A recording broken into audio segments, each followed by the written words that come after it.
Okay. Hi, everyone. Welcome back to The Long View. I'm Julian Zelizer, and I'm very excited to be here with David Nasaw, who is a terrific author, best-selling author, a two-time Pulitzer Prize finalist, many books, including biographies of Andrew Carnegie and William Randolph Hearst. But today we're talking about his new book, The Wounded Generation: Coming Home After World War II, which was a wonderful read. David, thanks for joining the Long View. My pleasure. So this is a book about all the veterans who came back from World War II, that generation, and what that experience was like, and what the experience was like for their family, and a very different take, I think, than we are accustomed to for what has been called the greatest generation. Maybe we can just start a basic about how many people just served in the war, so we get a sense of the scale and scope. Yeah, the World War II, we forget it was just more Americans served in World War II than in any other war, including the Civil War.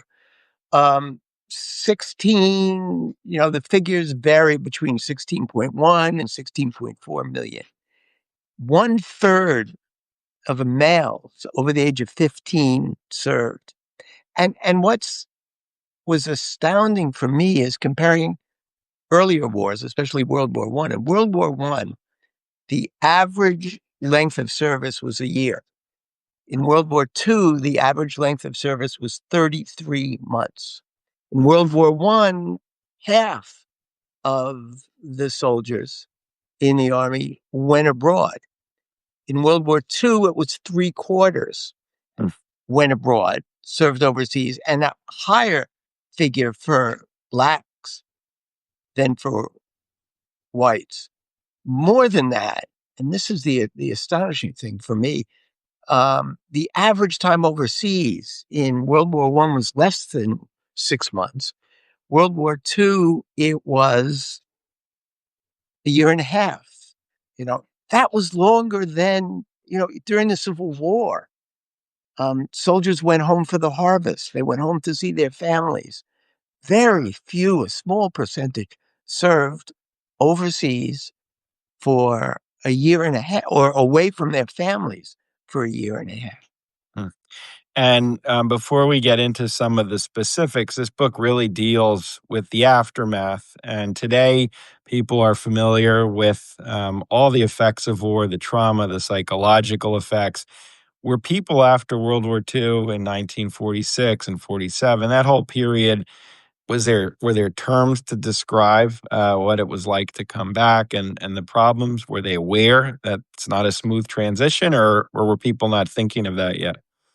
The medical profession, the psychiatric profession, the VA didn't know what to do with these guys coming home. They referred to shell shock was a World War I term, so they weren't going to use it. They called it battle fatigue or combat fatigue. Battle fatigue or combat fatigue means that all you need is rest. You're tired. You rest a little, the fatigue goes away. PTSD was not discovered by the psychiatric profession until the middle 80s, 40 years after these guys came home. They came home, and not all of them, but large numbers, millions, irritable, filled with uncontrollable rage, unable to sleep, flashbacks, unable to get along with their families. The divorce rate was higher in 1946 than it had been or than it has been. Hmm. Um, the, the only cure or the only respite these guys got was alcohol. And the rate of alcoholism in the country, but especially among the veterans, was again higher than it's ever been. Um, it was an impossible transition. Now, the nation knew that. The home front knew that it was going to be tough getting these guys back. And one of the things I discovered is that the dominant narrative was split. There was a narrative, thank God, Johnny's come marching home in one piece. But Johnny's been away for a year and a half in a male-only environment. He's learned to become a killer, praised for wielding violence. God knows how many women he's been with abroad. How is he going to fit back in to the family? How is he going to fit back in to our society? Um, the films, the magazines, the newsreels were filled with foreboding about what was going to come next.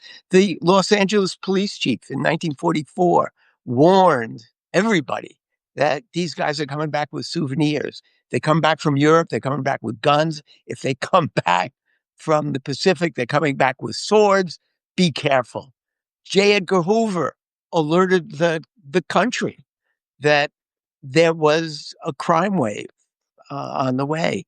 The films were filled with images of dark, brooding, nasty, murderous, violent veterans who sometimes through the love of a good woman reformed, but the threat was still there. You talk about Mickey Spillane at one point as conveying some of this in his work. Mickey Spillane and Ross McDonald with bestsellers, 45, 46, 47. They had written before, but they caught on to a trend and started writing about veterans. Mickey Spillane's hero, if you can call her anti-hero, was a veteran. And in the first novels after the war, he takes revenge. He tells the police chief, you can't take care of this. I'm going to take care of this. The same with some of these, some of the uh, short stories. Argosy, men's magazine, was filled with stories of violence. The women's magazines carried any number of stories saying, be careful. Are you sure the same man has come home as left before? Uh,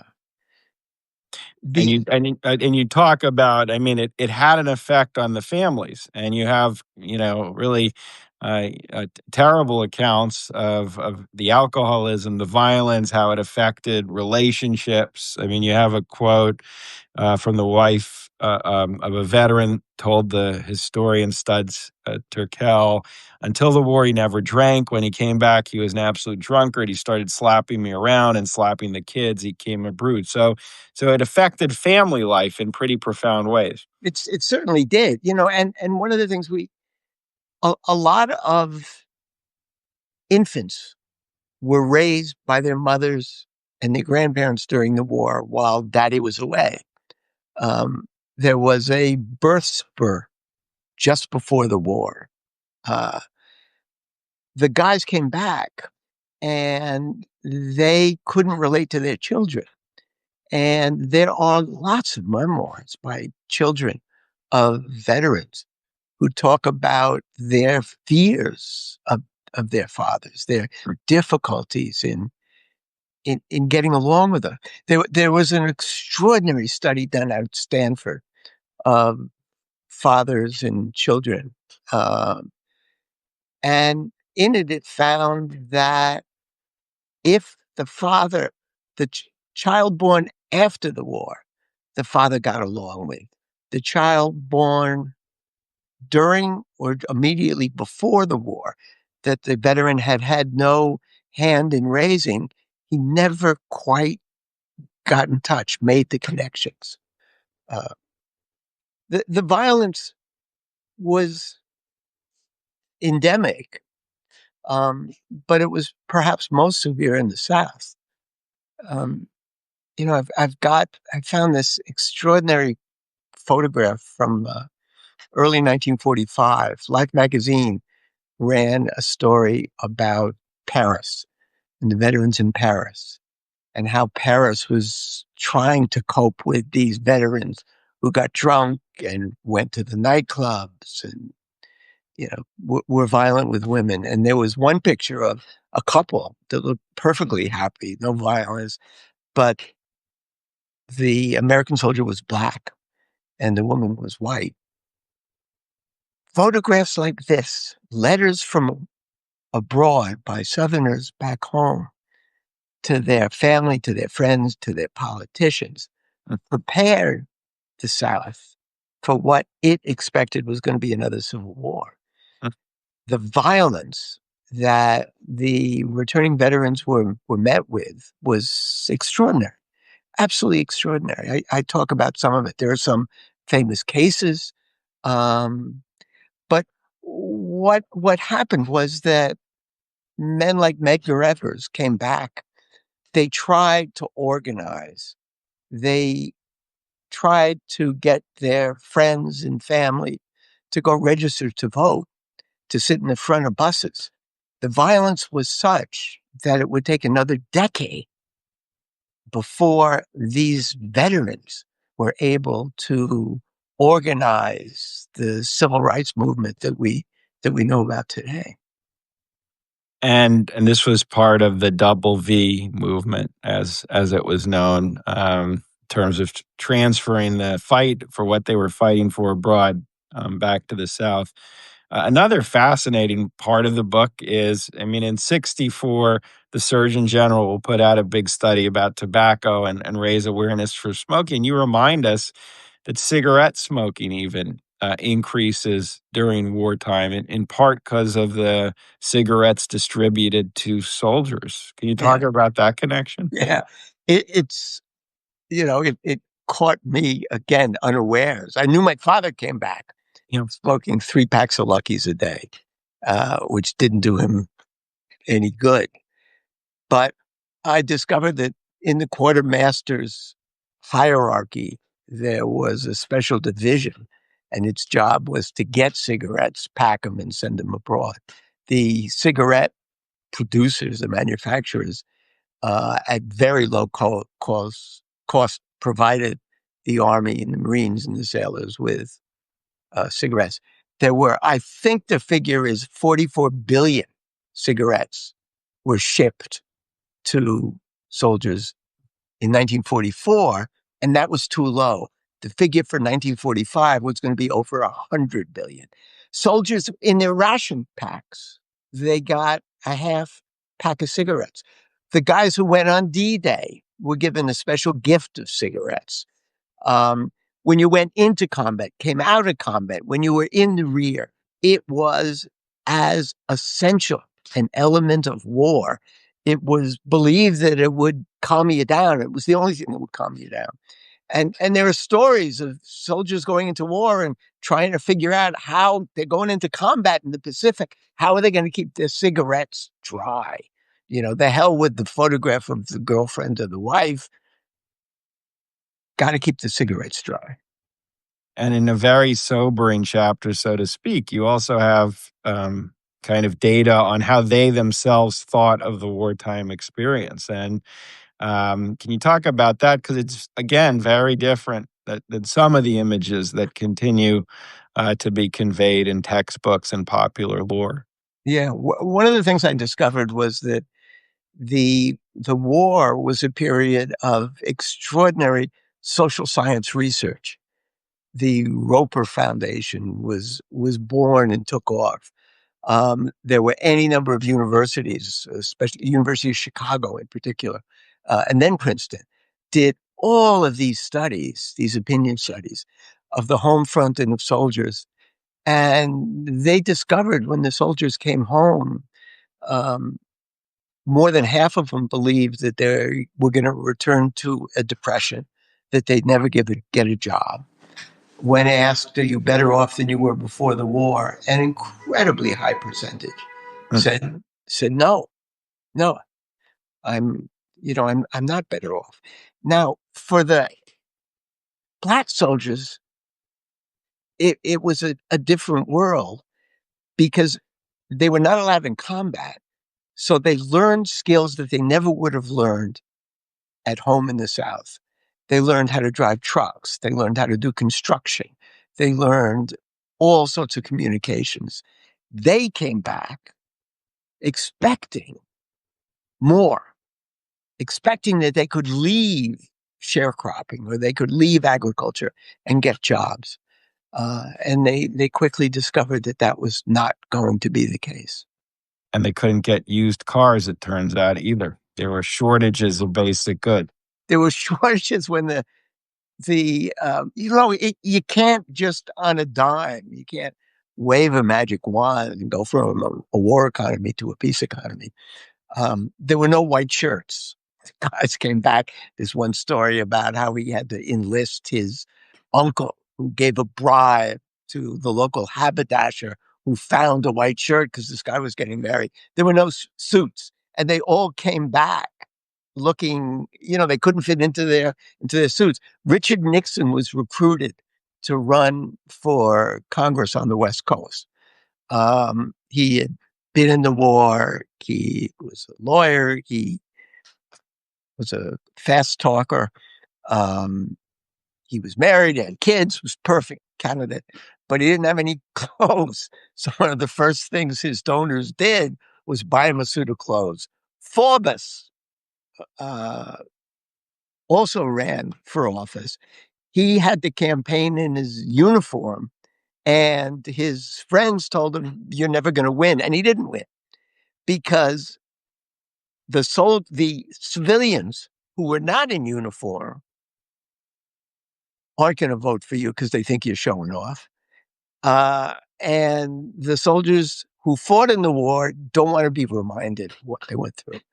For the black soldiers, the lack of clothing was deadly. They had no choice but to wear their uniforms because they couldn't afford used clothes or new clothes because of the shortage. Prices were way up. And if the whites believed that was a direct provocation to see a black man in the uniform of the United States of America. And one of the landmark pieces of legislation connected to the returning vets was the GI Bill of Rights, which provided educational opportunities, home ownership. But you go through that and you call it a double-edged sword, and you talk about some of the discrepancies and differences of experience with that bill, and even scam courses that some of the money went to. Can you just talk a little bit about some of the underside or problematic elements of the GI Bill of Rights? The only way that the GI Bill was going to get through Congress, because it looked too much like an extension of the New Deal. The only way it was going to get the support of the Midwestern Republicans and the Southern Democrats was local control, state control.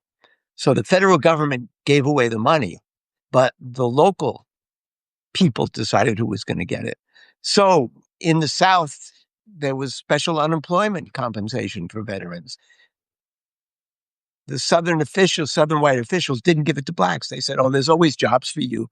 Go back to the farm, go back to your old job. You're not getting unemployment insurance." Throughout the South, there were strict laws segregating universities and colleges and even vocational schools. So the black veterans couldn't take advantage of the GI Bill because they couldn't get into a school and then have their tuition paid. But the most long-lasting, the greatest differential, I think, is in the mortgage guarantees. In order to get a mortgage guarantee, you had to have a local bank, approve you for a mortgage, which the VA would then guarantee. Black veterans in the South could not get mortgages. Black veterans in the North could not get mortgages.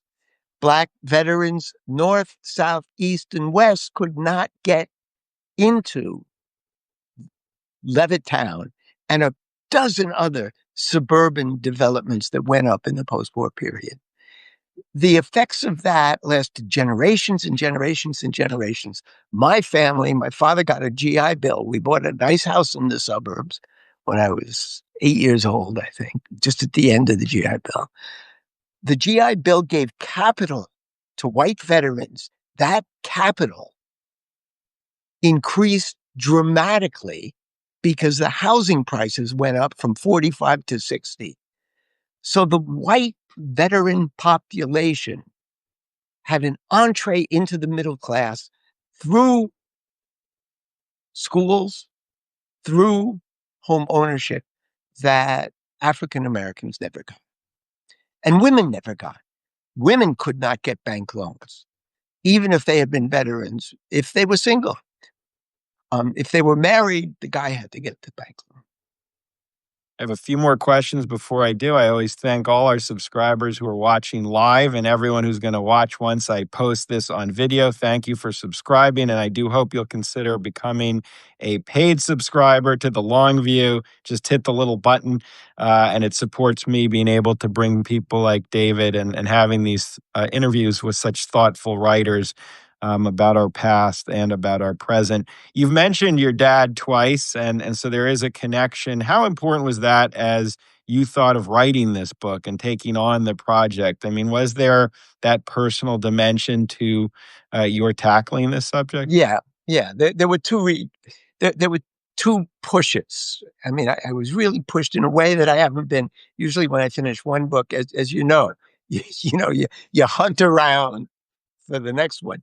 This one was there all the time. One, because I had written The Last Million about refugees from World War II, and it had become abundantly clear that wars do not end with ceasefires, do not end with peace treaties. The second, for the veterans of World War II, that was especially the case. The war did not end. They brought it home with them. My father was a lawyer. He ended up in Eritrea running a hospital because they didn't know what else to do with him. Something happened in Eritrea. I don't know what. He developed a heart condition, was given a full medical research, a full medical discharge, came home an alcoholic, smoking 3 packs of Luckies a day, with a heart condition. He did not talk about the war. One of the things I've learned, you talk to 10 children of veterans, and 9 of them, 9.5 of them, are going to say, I never had a conversation with my father or my mother about what went on in the war. They didn't talk about their service. My father never talked about his service. So I don't know what happened. He died at age 61 from the heart condition that he had developed during the war. He stopped drinking, but he never stopped smoking, which didn't help his life very much. And that silence sort of pushed me as a historian to, because I couldn't find the records I wanted to, and I never had the conversation with my father, to jump into the archives and to write a history of this period.